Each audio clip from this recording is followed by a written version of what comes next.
Welcome back to the show, everybody. Today we have a phenomenal guest, Calley Means. Calley was educated at Stanford and then went on to Harvard Business School.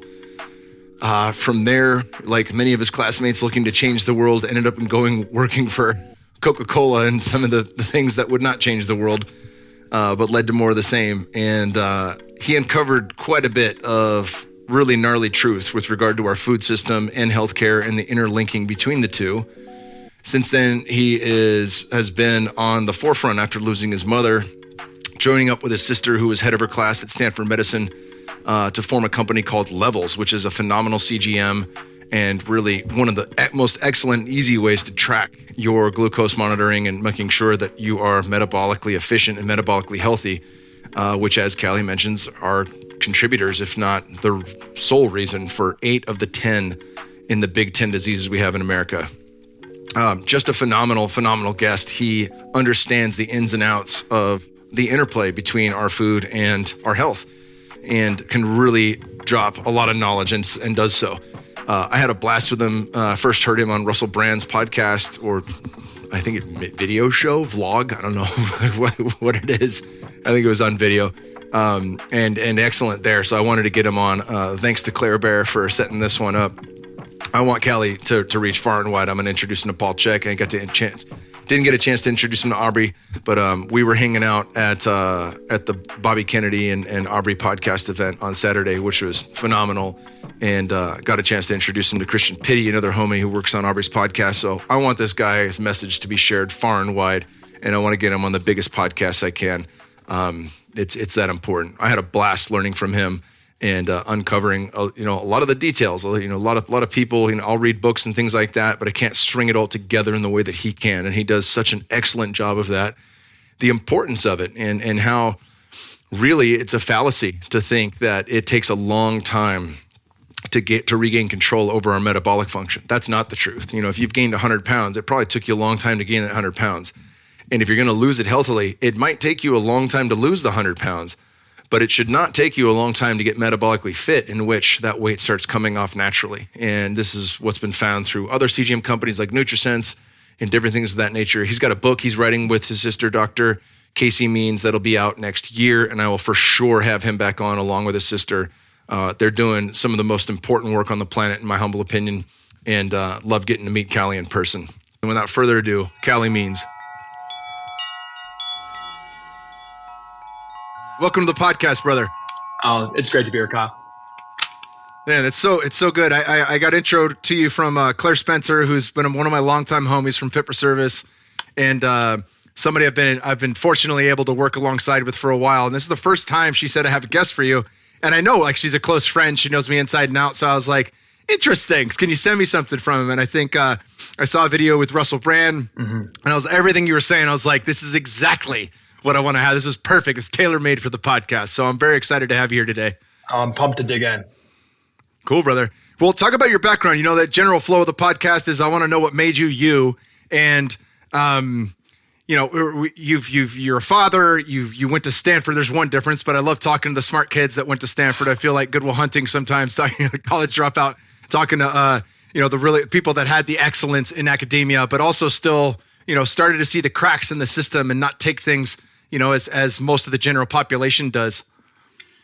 I can give the quick life story. I think a formative part of this is born and raised in Washington, D.C. And from the time I was a little kid, my dad moved there to be an economic advisor for Ford and Nixon. And then I was born, and my dream was to, very idealistic, Mr. Smith goes to Washington. I was going to, study at good schools, learn economics, help be a policy advisor and help move forward policy.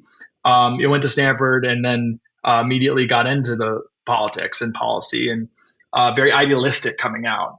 But after some campaigns, I realized inevitably I was sitting across the aisle from people I fought against in the campaigns, and basically everyone, when the campaigns are over, is making money by consulting and lobbying, as maybe not surprising.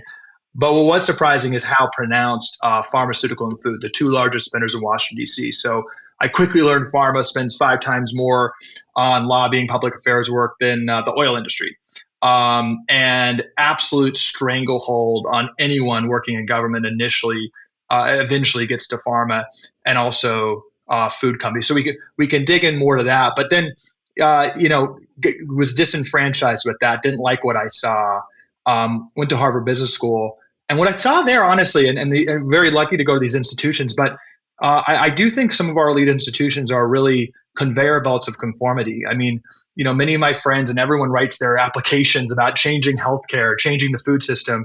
And then 85% of Harvard Business School graduates are eventually going to traditional industries, going to food companies, going to Pepsi, going to work for pharmaceutical companies, going to work to, a friend who wrote an essay about changing the healthcare system and their dream goes and works for McKinsey, who just settled $1 billion lawsuit for helping Purdue Pharma overprescribe opioids. So the actual conveyor belt of where we're sending, quote, our best and brightest is very clear. It's going to these systems that we all agree are broken. And then kind of moving on, starting companies in e-commerce, had a huge formative experience. My sister, her name's Dr. Casey Means, and she started Levels Health. And that was after 13 years of training. She was top of her class, Stanford Med School, much smarter than me, head and neck surgeon, got through residency. And she had this out-of-body experience where she was cutting into somebody, her third surgery of the day, sinusitis, inflammation of the sinuses. And she had this out-of-body experience, 13 years into medical training. She did not know why that patient had inflammation, why they were sick. And she realized that they were under her knife just 6 months before, and that the majority of her patients actually were coming back because the inflammation was coming back. And at the, president of her undergrad class, top of Stanford Med School, surgical residency, top performing, she didn't know why that person was sick. She only knew how to cut out their inflammation. And she realized almost everything she did surgery on was rooted in inflammation. She realized that at Stanford, she did not take a single nutrition class. And the doctors fundamentally do not learn why people get sick. It's a conveyor belt. You peel it back, largely funded medical schools are significantly funded by pharmaceutical and the industry that makes money when people are sick. And all she learned was how to cut something out, a little Band-Aid after people get sick. So she quit, started a metabolic health company, Levels, to help people measure their glucose. And it's kind of that was bringing my awakening on. We had a personal experience. I think these are common experiences, but we had the death of a loved one. My mom, our best friend, really was the typical American patient. She was on 6 medications, which was actually average for somebody at her age at 70, but she was on the statin, which 40% of men over 40 are on. She was on metformin, which a huge majority actually of people her age are on. People in their 70s. The majority of them are pre-diabetic or diabetic. She was on blood pressure medication. She was on this host of things that are like rites of passages for Americans, and actually told by her doctor that she was healthy for someone her age. All of those siloed conditions were actually warning signs of metabolic dysfunction, which showed as she was taking a hike, had a pain in her stomach, and went in to get a scan, had stage 4 pancreatic cancer, died 12 days later. And that was in early 2021. So these elements, with my sister, with my mom, with having a new son coming into the world and looking at what's happening to kids where a third of teenagers are now pre-diabetic, 50% are overweight or obese, the slaughterhouse kids are going into, it made me review my earlier time working for food and pharma. And I really do think, you've got, I think, an audience of many people that have inspired me that come on your podcast that have taken great personal accountability and really woken up and changed their lives with, root cause habits. I'm here to really say, and I hopefully push the conversation on, it's necessary. Everyone needs to wake up. And I think the path of personal empowerment is absolutely existential and crucial. But we also need to understand that we have the largest industries in this country fundamentally incentivized for us to be sicker, fatter, more depressed, more infertile. And we should be really open eyes on that, which now I'm unpacking and trying to talk about what I saw working for food and pharma, to hopefully just put in people's heads the message that they can think for themselves. We should not trust, frankly, our doctor when it comes to chronic conditions or these industries. We need a radical amount of empowerment and questioning of the system, because the system does not deserve trust. 100%. Yeah, we'll talk about, I'm not sure which direction I want to take it first. If I want to go back in time to kind of look at the beginnings of medicine, or if we want to circle back to that and start with, or just continue on your path with with your time with food and pharma, as you started to uncover more of this, from the Coca-Cola guys coming out, the whistleblowers, stuff like that. So, I mean, there's a million places I want to take it, but I'll let you steer the ship here. Yeah. So kind of seeing, kind of this awakening, right? And it's very simple. What kind of the awakening on metabolic health that my sister had? It's a simple premise that that the vast majority of what's torturing and shortening American life is tied to simple metabolic habits. Is tied to our toxic food supply, where we have thousands of neurotoxins in our literally additives in our food that are illegal in every other country. I'm a libertarian, but I don't think that's a free market. That's a rigged market that we have just free reign to add neurotoxins in our food that's destroying our microbiome. That literally you sneak seed oils, sugar, these other highly processed ingredients into food that kids eat. I don't know if that's a free market. I think that's kind of rigged. The fact that glyphosate is in 99% of breast milk, all of these things that are just very unique in America.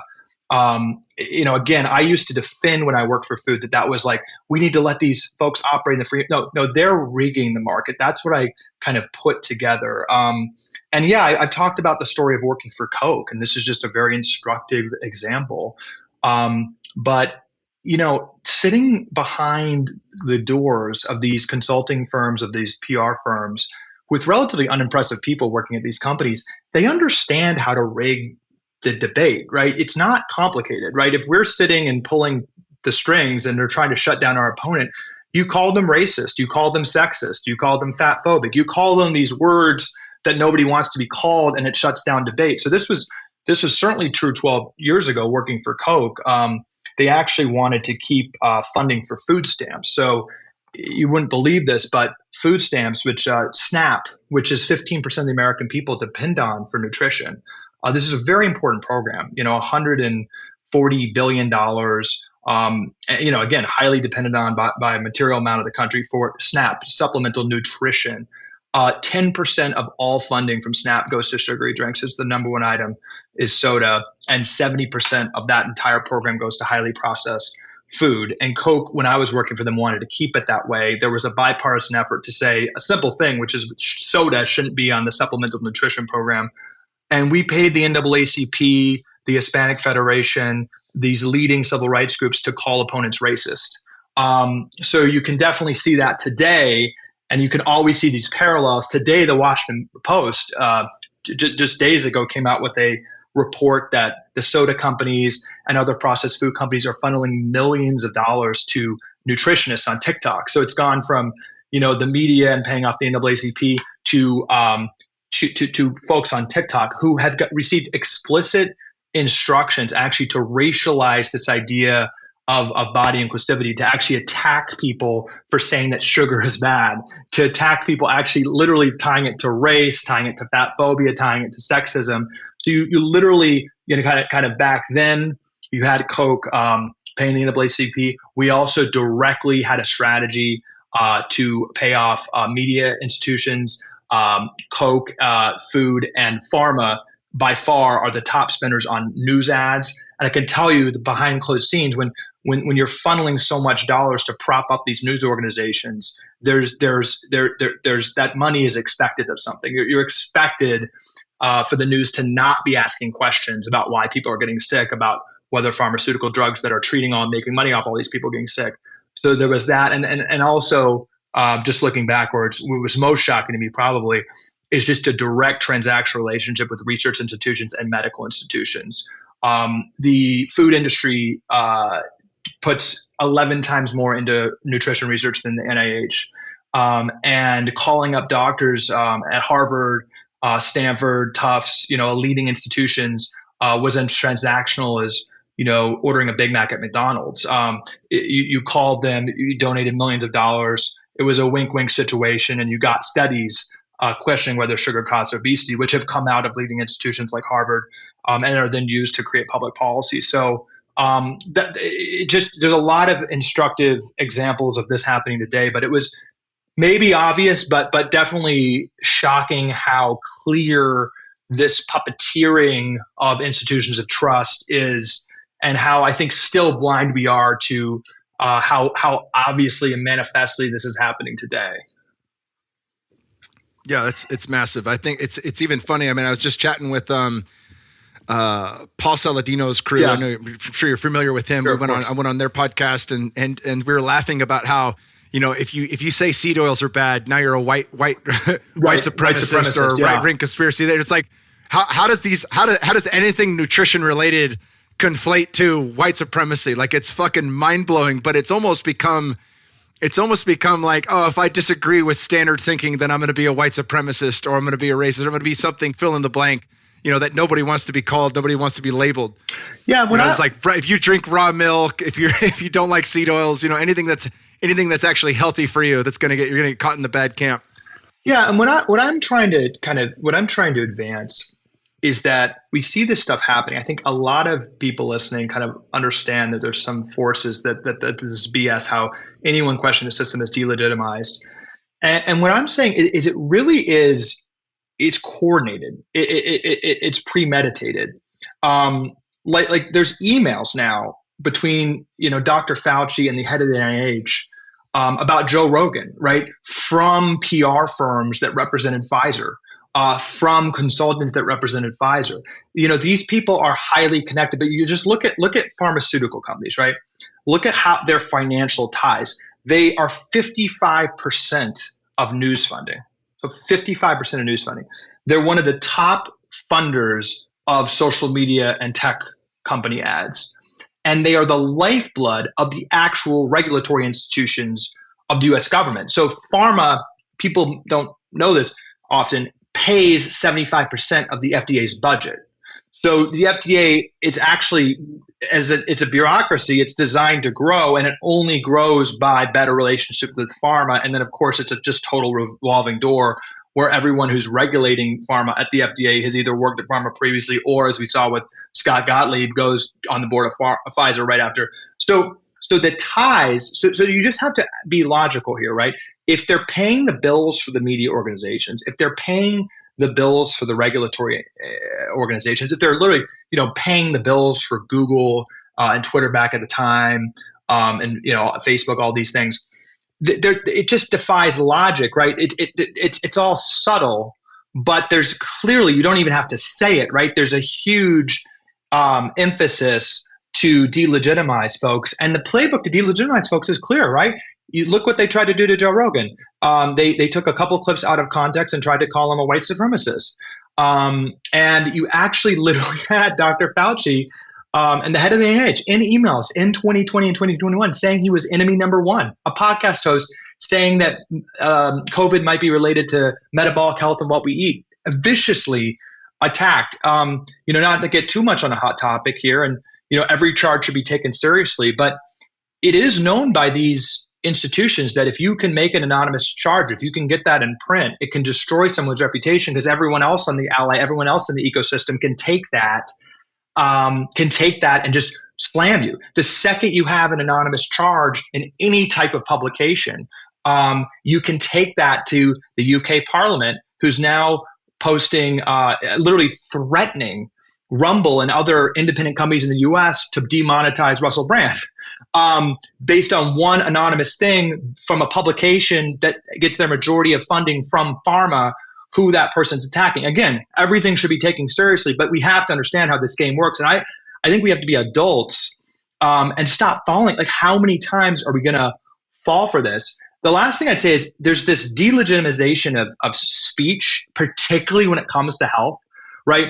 We're actually on the defensive for asking why an industrial byproduct, seed oils, which was created by John D. Rockefeller as oil lubricant, and discovered that it's potentially we can put it in our food because it's 20 times cheaper. We literally are on the defensive and asking for research studies saying why that is potentially as healthy as butter or tallow or olive oil, which has been used for tens of thousands of years.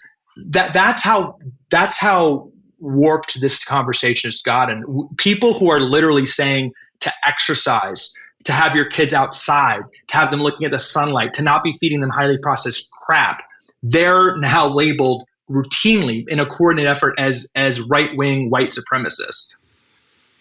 Yeah, you go for a run, right? If you're a runner, you care about your body, you care about health in that way. It's mind-blowing. But I'm happy you brought up Rockefeller. We were joking around in the beginning. I think it's one of these names, you know, like Rothschilds or so, you know, like you hear a rant from Alex Jones or somebody like that. You know, sounds like a pro wrestler. He's ranting. He brings in several names. Then he talks about devil worshiping pedophiles. And you're like, all right, I don't know what makes sense here. But as you track, if you follow the money, if you follow history, I've seen documentaries on John D. Rockefeller. I've read portions of books that were dedicated to him and the history of him. As you go through that, it actually tracks, and not just from oil, but when the Standard was broken up, you know, a lot of people will know that became Chevron, that became a few different ones, and those are all the major players, ExxonMobil, that kind of thing. What they don't know is that he then ventured into many different places akin to what BlackRock's done or Vanguard, where he's not the complete owner of these different industries, but he's got maybe 20-25% of a lot of different things that we all, you know, just take it, you know, big this, big that, big agriculture, big pharma. He's deeply embedded in that. And so I'd love to follow that thread because, you know, it is a name. You hear the Rockefellers, you're like, I can just wipe that off as conspiracies, talking about the Rockefellers again. But if you look at this, it's like, no. This is there's a long history here of how this has actually shaped what modern medicine looks like. 100%. And and now today, Bill Gates, as you said, like, it's just like these names, you bring these names up, it sounds conspiratorial. And I think there's kind of this the media is now the protector of the status quo and corporate interests, and they'll slam you as being conspiratorial for bringing up Rockefeller or Bill Gates today. I would just ask, just high level, and let's get into Rockefeller, is like, are things going well right now? Like, I look around and I'm seeing, and you gut check me if I'm wrong, I'm seeing really worrying signs. 80% of American adults obese or overweight. 22% of kids having fatty liver disease. As I said, a third of I just can't get my head around that. A third of teenagers have prediabetes, and 40% of high school seniors have a mental health disorder. So like, there's something not working with, I think, healthcare system, and then food, which inevitably leads to the health. So I think you've got to trace the incentive structure. I mean, these are really large industries, and I think a lot of it does trace to John D. Rockefeller. So let's just give a little history here. The wealth of John Rockefeller is hard to comprehend. So if you do actual, like, you tie it to today's dollar, he was basically a trillionaire. And by far the richest person who's ever lived. And yes, he had far outside of oil. So he actually invented the U.S. pharmaceutical industry. So a lot of the byproducts of oil, and in the 1900, right, medicine was really quackery, to be quite honest, right? Bayer actually invented cocaine. So cocaine, and heroin, they sold both of them. Heroin was a word patented by Bayer, heroic. And you wouldn't believe this, but it was one of the top 5 in 1900, one of the top 5 selling drugs in the country.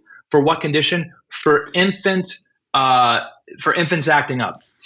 Heroin was given. No, it worked. It actually worked. So I bet it did. I bet it worked like nothing else. So every baby in the country in 1900 was given a little drop of heroin, patented by Bayer, and they ended up kind of like being a little less. So it actually worked. But then a cocaine for many different uses was also one of the top 10 drugs in the country. So we've really come full. So it's a little bit of the Wild West. And in the early 1900s, John D. Rockefeller realized you could kind of put a professional label on this, and he could use some of his byproducts to sell more serious medications. So he actually funded the initial med school. So John D. Rockefeller was the major funders to Johns Hopkins, which basically created the modern American medical system. I talked about my sister who went through residency. So residency was created by John D. Halstead, which was a Rockefeller protege at Johns Hopkins. So Dr. Halstead created this idea where it's like you're working for 40 hours straight and you're not asking questions. You're heroic. He invented this thing called the radical mastectomy for breast cancer, taking out the whole breast. It was cut. It was surgery is serious medicine. It's don't ask questions. And that patient, they come here, you don't talk to them, they're passed out before you, and you're heroic. You're cutting that serious medicine. It turned out his practices, the radical mastectomy and a lot of the things he pioneered were totally wrong. But his macho, like serious medicine is surgery, that has stayed on. And his residency, where you basically brainwash, and I think it's literally brainwashing budding doctors, complete purposeful sleep deprivation, working 40 hours. It turned out that Dr. Halstead was taking the morphine and the cocaine that they were giving patients, had a terrible lifelong drug addiction. And after doing these like 4-day spurts of constant surgical interventions, which are still kind of the norm today in residency, he would have manic breakdowns and have to take 6 months off, and was literally losing his mind and going crazy. But that type of mantra actually embedded itself, and it was very purposeful. This idea that nutrition and anything holistic and talking about exercise, think about that. When my sister at Stanford Med School actually brought up a nutritional information, she was told by an attending surgeon, don't be a pussy. That's what they told her. They said, you did not go to dietary nutrition school. You're here to be a surgeon. You're here to do serious medicine. That mindset, which is profitable because the interventions are what make money, the interventions are what need pharmaceuticals, that was embedded. And it's just to kind of close the story, it was embedded into law. So once John Rockefeller funded these initial med schools and created this kind of evidence-based medical kind of framework, he installed into law, his lawyer, whose last name was Flexner, actually drafted the Flexner Report, which was passed by Congress in 1909, and it's essentially set what modern American medicine is. So modern medicine, the structure of how medicine in America is legally set up, is actually still under that 1909 law that Rockefeller wrote. And what it essentially did is it siloed diseases. And I would argue this has been the greatest mistake in medical history. So when we think about medicine today, 90% of costs, 90% of deaths are tied to chronic conditions. And the Flexner Report said we need to name the disease and we need to treat it.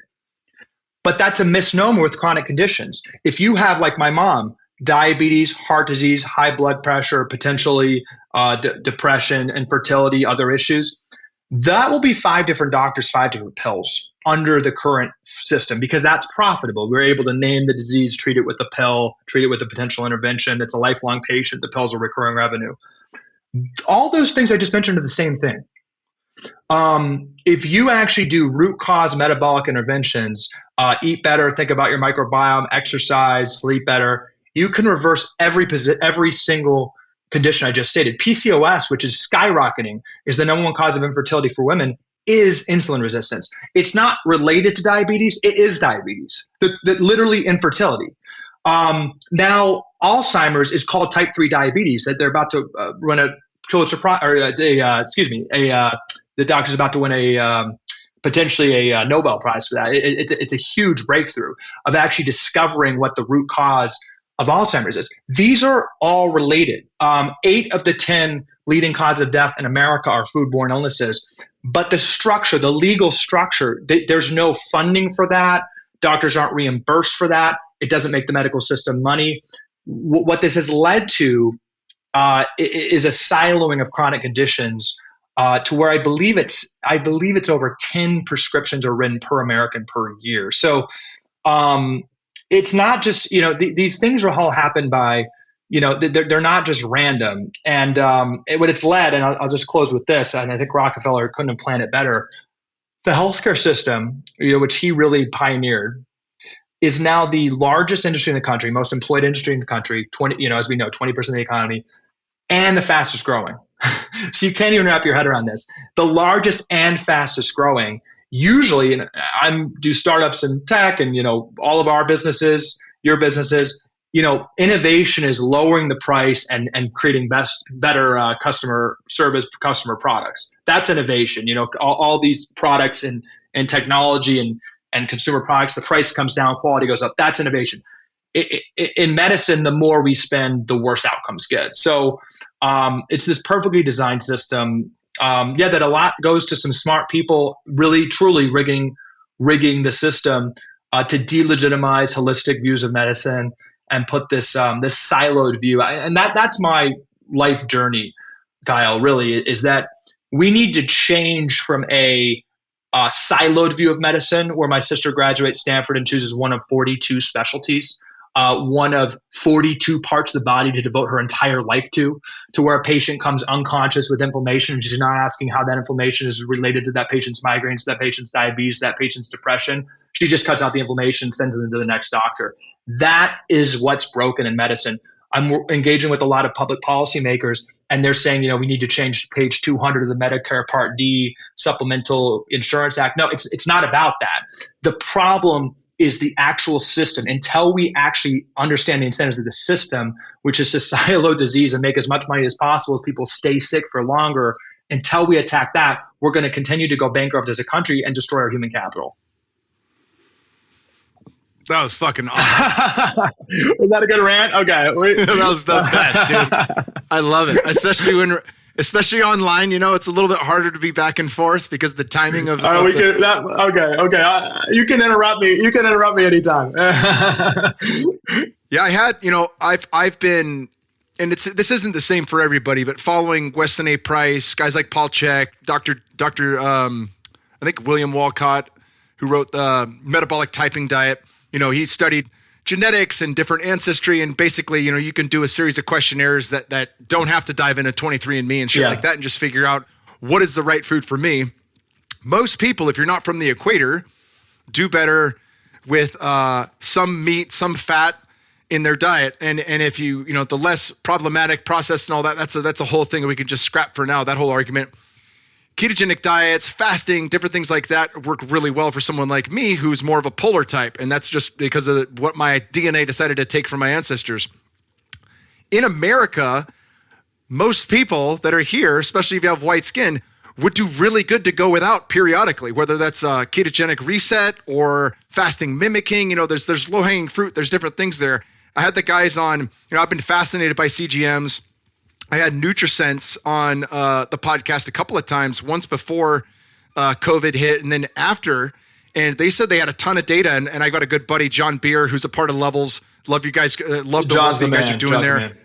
Yeah, he's awesome. I'm sure you guys have seen a shit ton of N equals however many thousands of people have come through there on how fast you can create metabolic flexibility. And how that pertains to COVID blew me the fuck away. But it made a lot of sense, actually, in that even if you were 100, one of the things they said, and maybe you'll agree or you're not agree, but one of the things that the lady said was, if you were 100 pounds overweight, you wouldn't have to lose that whole 100 pounds to regain some metabolic flexibility.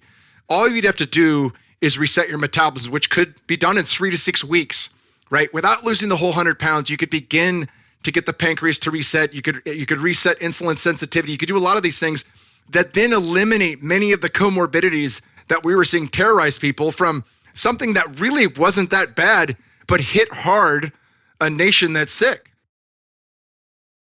Yeah, man, you hit on a number of crucial points there. I mean, one thing you're hitting on, and I really want to say this really strongly, is there's this pernicious and cynical lie that metabolic interventions are a long-term play, take time. We had an existential event, I think one of the most historical events in the history of America with COVID, where we just completely and utterly shut down the country. And we just mobilized and did that immediately in the face of this seemingly what we thought was an existential threat. And it's funny, right? And you think about crises, and usually the industrial complexes have the plan. I mean, after 9/11, I would argue the military interests were really ready to, and they made trillions of dollars, and had a plan for better or worse. And during COVID, the pharmaceutical interests had a plan. And during the financial crisis, the financial interests had a plan, quite frankly. But during COVID, we would have done anything that Dr. Fauci told us to do. If Dr. Fauci got on the microphone every day, which he did during COVID and spouted a pharmaceutical solution, if he said, this is a turning point in American history, this is a foodborne illness, COVID. If we were metabolically healthy, you don't die of COVID, no matter how old you are, essentially. And not only is it the risk factor for COVID, it's the risk factor for 8 of the 10 leading causes of chronic diseases that the U.S. is leading the world in right now, because we are not fortified, and our kids are not fortified. And he could have painted that and talked about the need to have a reset in America on getting to regenerative agriculture, and getting to more less sedentary environments. And everyone said, I say that, and people say, well, that's a lot. We had an immediate need. You can change your metabolism. You wear a CGM. You can change this in, as you said, weeks to months. You can improve this quickly. You can dramatically lower your risk factors very, very quickly. And I completely reject this idea that these are longer. If we had a national emergency on children's health, said that it's BS that 80% of schools still have a soda machine with full-fledged sugar drinks. If we had a national reckoning, I mean, Michelle Obama caved to the food companies, quite frankly, but if we had the Secretary of Defense and the president say that we have to figure out how to feed kids better food because it's a national security issue, where 80% of 21-year-olds aren't physically fit enough to join the military. We actually have a crisis right now and are actually lowering standards for the military because so few young adults are even able to do a pull-up and are too obese, overweight, or metabolic and healthy to join the military. It's 80% of 21-year-olds. We could have a reckoning very quickly. We could tell the USDA to stop recommending sugar to 2-year-olds, which they currently do. We could stop subsidizing addictive sugary drinks for our underprivileged populations with food stamps. Right now, there's more federal agriculture subsidies that go to tobacco than go to fruits and vegetables. We literally subsidize cigarettes more than fruits and vegetables with agriculture subsidies, and 90% of agriculture subsidies go to glyphosate-laden corn, wheat, and soy. So these things can happen quickly, and I just think if you are an alien coming down, looking at what's happening in America, where there's rampant diabetes, heart disease, kidney disease, obesity, metabolic dysfunction, you wouldn't say, let's continue that happening. Let's continue to have everyone get sick and then create little pills to potentially manage those in different ways for the rest of their lives, even though life expectancy is declining and everyone's getting depressed. No, you'd say, like, let's figure out the root cause. Let's take the $4 trillion we're spending on healthcare and actually figure out how to incentivize people to be healthy, to be on this journey. I don't think people say that's maybe a nanny state thing. No, if we're going to spend $4 trillion on health, it's absolutely appropriate to ask how that keeps us healthy, how we can best use that money. Right now, it's just a complete giveaway to industries that are direly, like they will have devastation if people get healthier. You even look at everyone excited about Ozempic. And you look at the investors that are investing in this new miracle obesity drug, they're excited because they're projecting obesity to increase over the next 10 to 15 years. How is that possible if the drug's supposed to be treating obesity? And they're modeling obesity increasing. This is a game that we can change quickly, is what I would say. Yeah, that's interesting. The model is there as well. Yeah, I don't know. I mean, it's interesting because I think it's interesting for many reasons, but I think once people understand, that it's like there's certain shit like I don't know, there's things that get thrown out there like biohacker or life coach and shit like that, and then it's kind of like I don't really want to work with that, or I don't really like it's kind of gives you a weird feeling.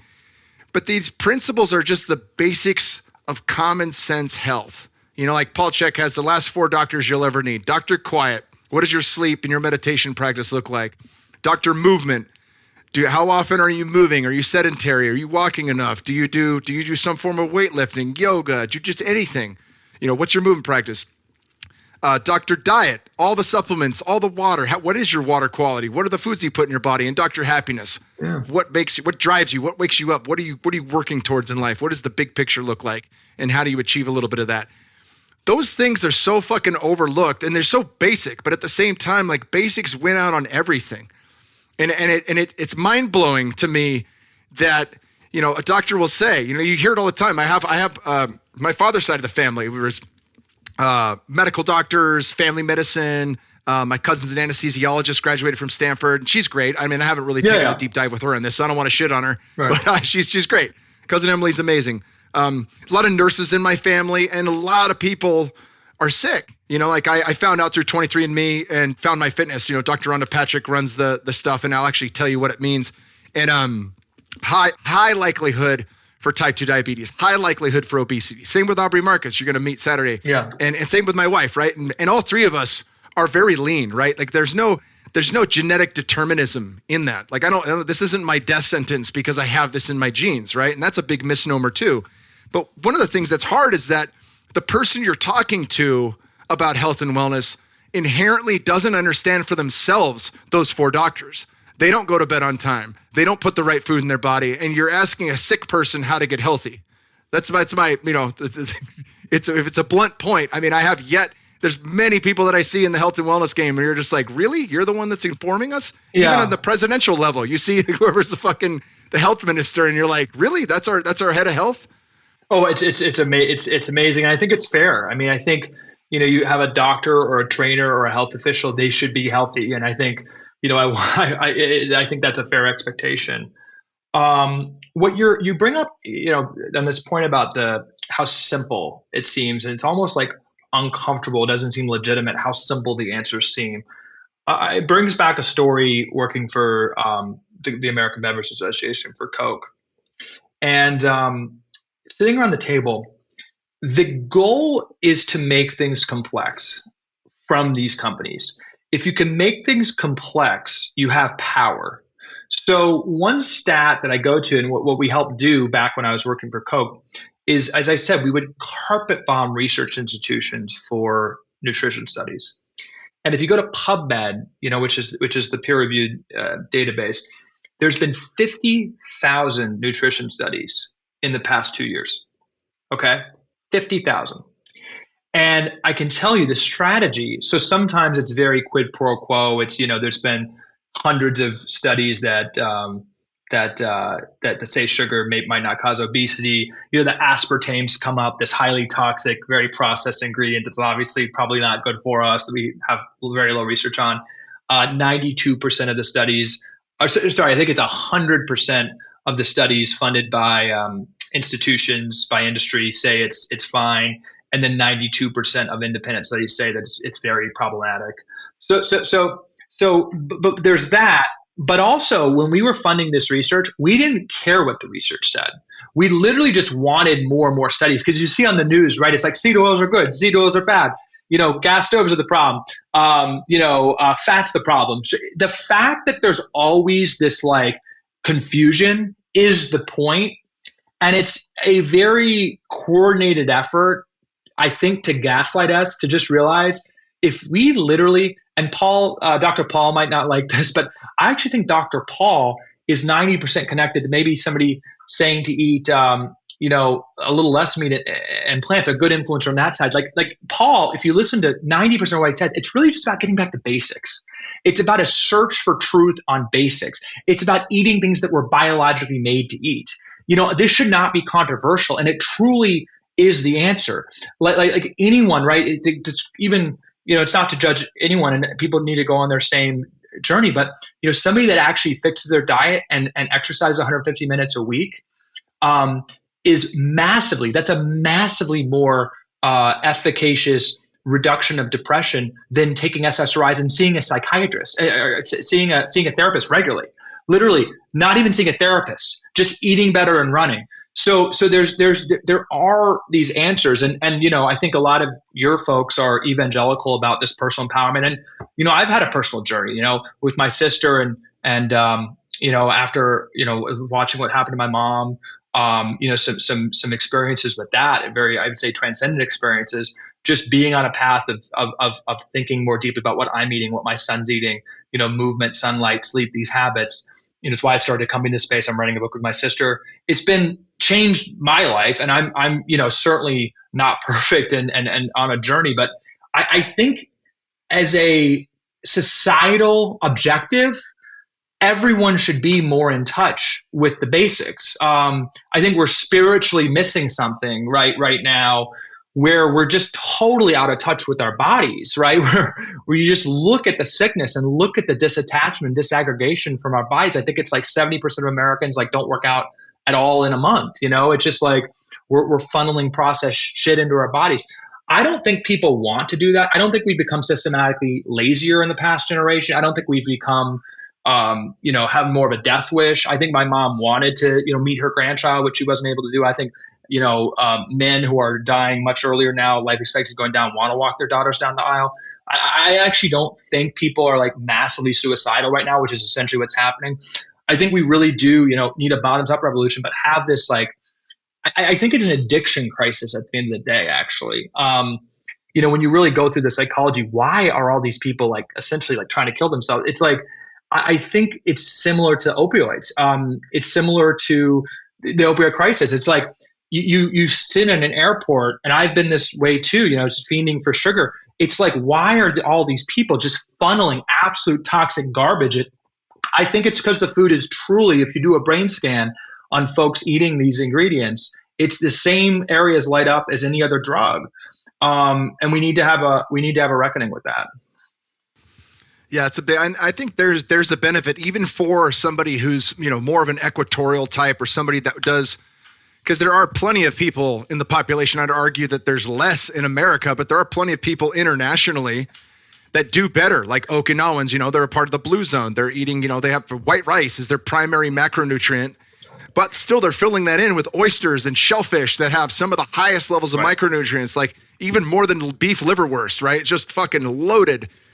Shellfish are loaded with good stuff. So they're getting a well-rounded diet there, but they're geared to eat that.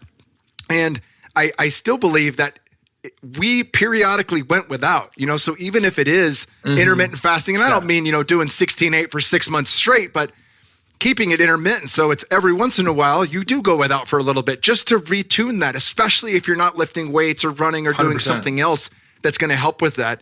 I think in those periods where we go without, I remember the first time I did a ketogenic diet was in 2014, right when I retired from the UFC.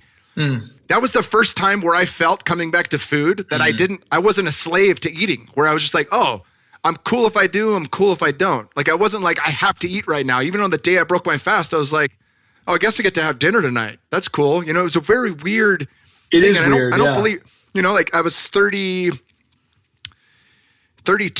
at that point. And that means for 32 years, I had never missed a meal.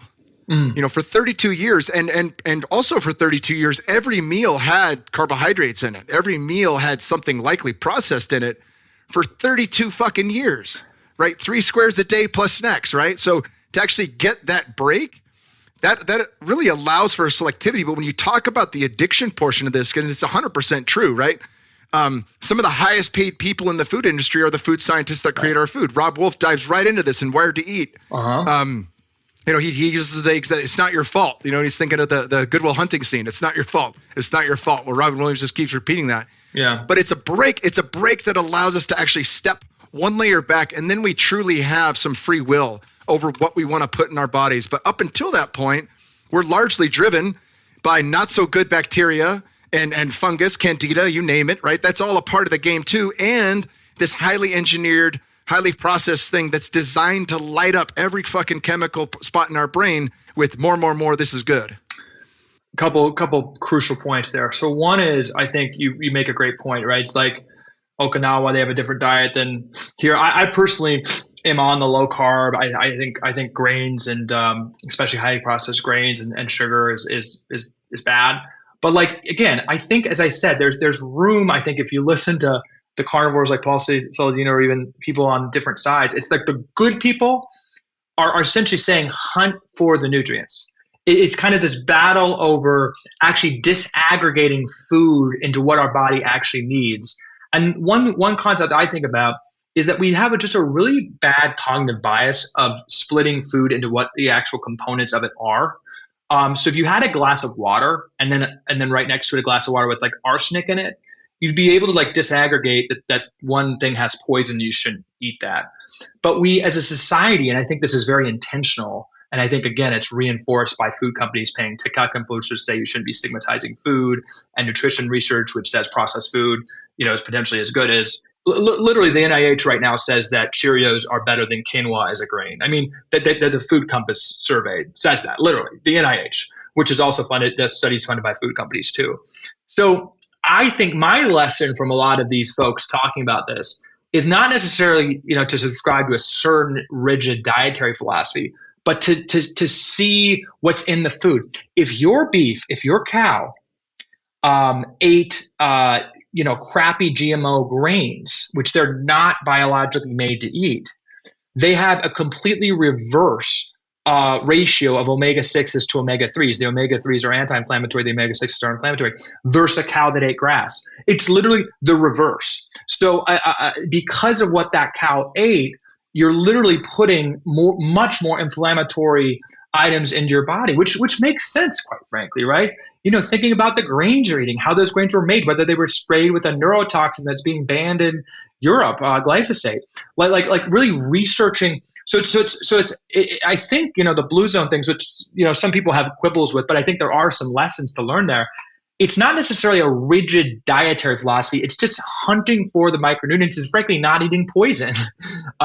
These places are, they're not poison food. They have a high standard of food. So that's a journey I'm on. It's really understanding what's in your food. And then the other thing you said is, the fasting. And this is what my sister and I are writing the book about. And again, I think what our main mission is that it's not that complicated to just tie and really understand what our bodies are biologically made to do. And going to the history of kind of how our evolution, we are made to go periods without food. The 3 meals a day thing is complete marketing.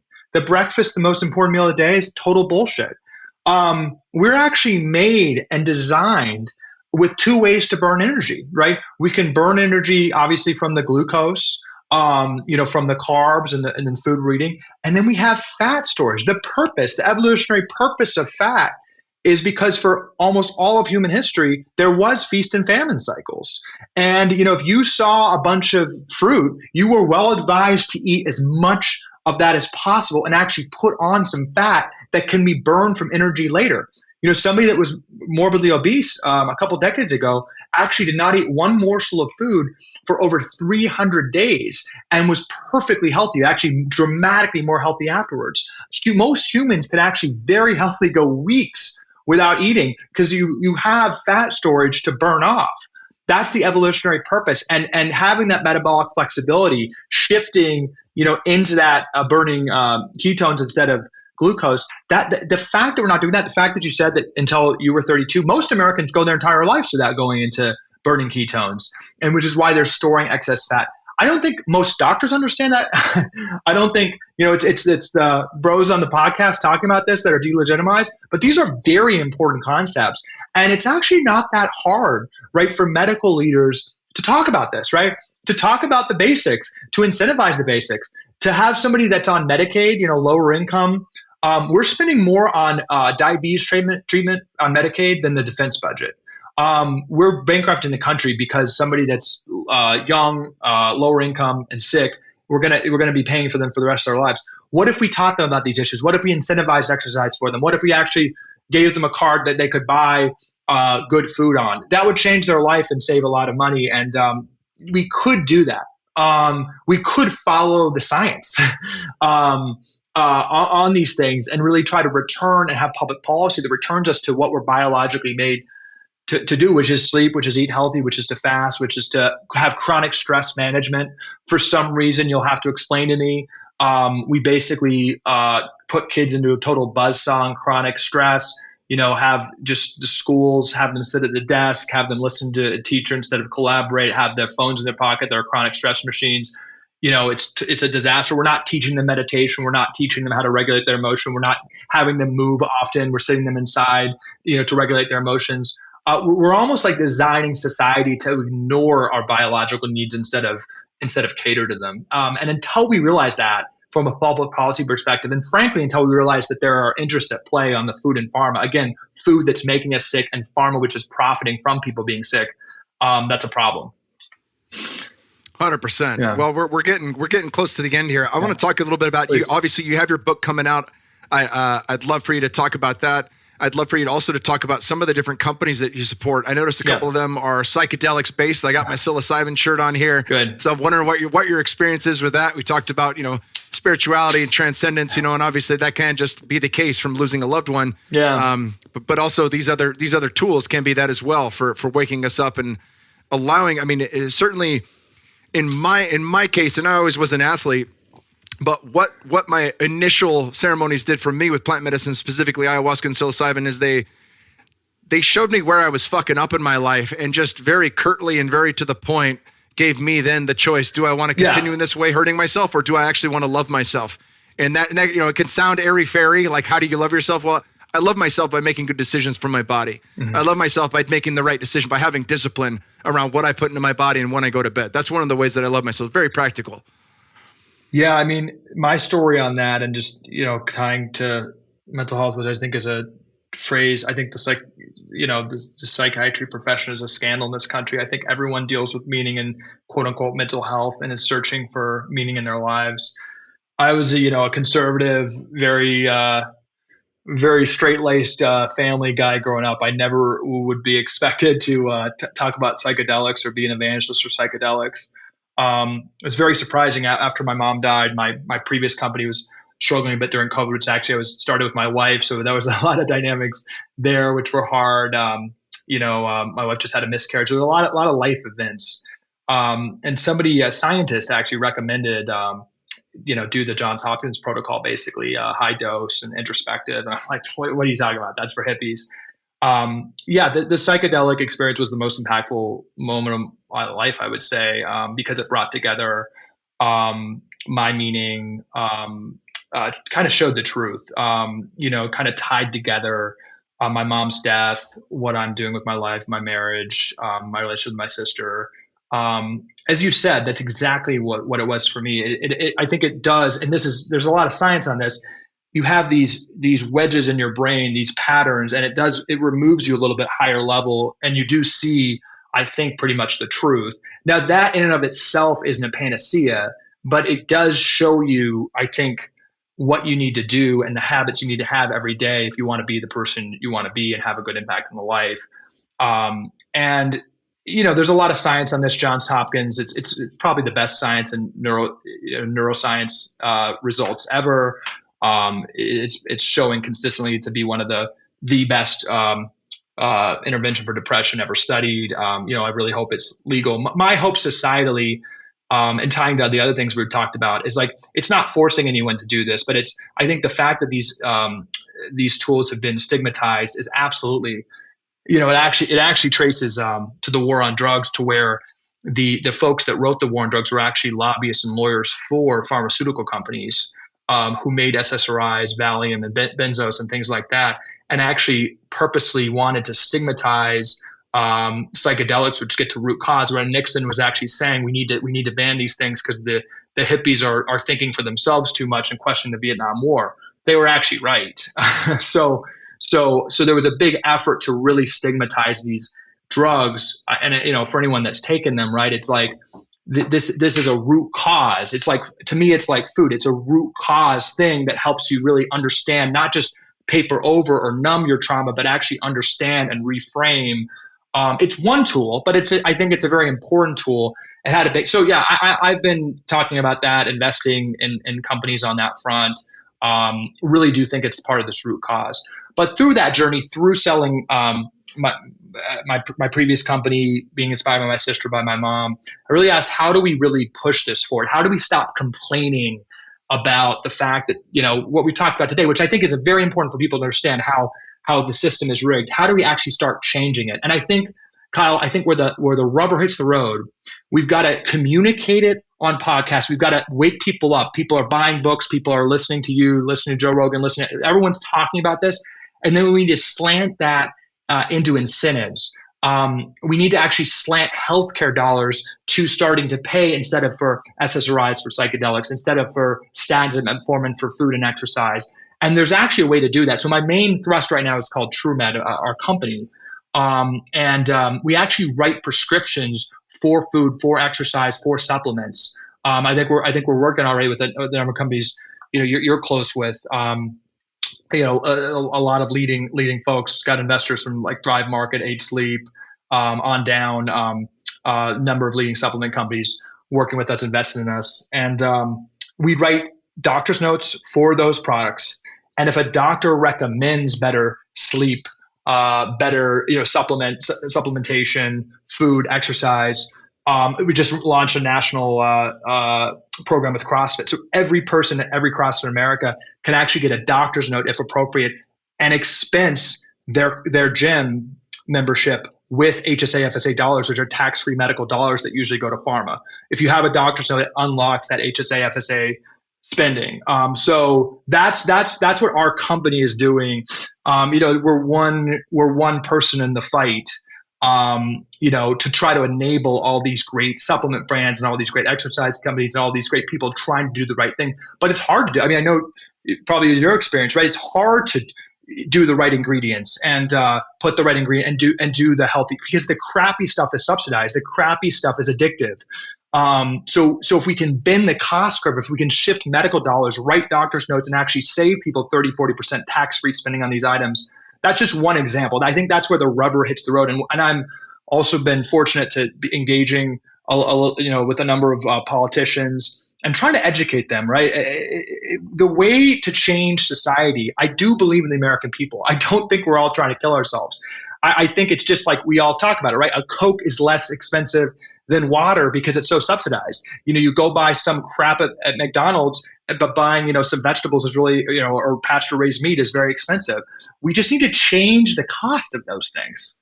I don't want to ban anything. We just need to change and actually rectify the incentives. And I think we'll start making the right decisions.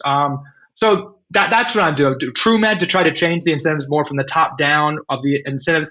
And then whatever I can do with my sister and I writing this book, and just amazing to connect with people like you, Kyle, on the front lines. I think communication is vital.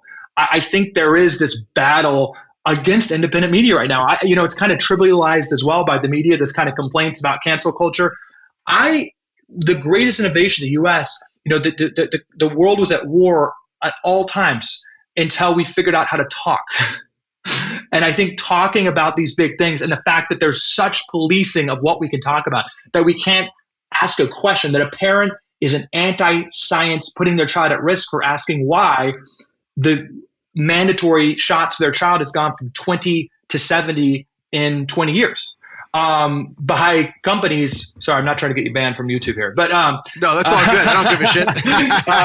But it's like maybe those are good, and I don't think vaccines have been bad, but I do think it's something that why is there policing of that question? Why is there policing when the companies that make vaccines, Merck and GlaxoSmithKline, are criminal entities that have paid billions of dollars in criminal fines for bribing doctors and falsifying data? Why do they get a complete and utter blank check and air cover from tech companies, the media, and the government for even asking a question, and a parent is literally kicked out of a pediatrician's office for asking a question about what they're injecting in their kid's body when the medication itself is marketed as something that changes that child's immune system for their entire lives?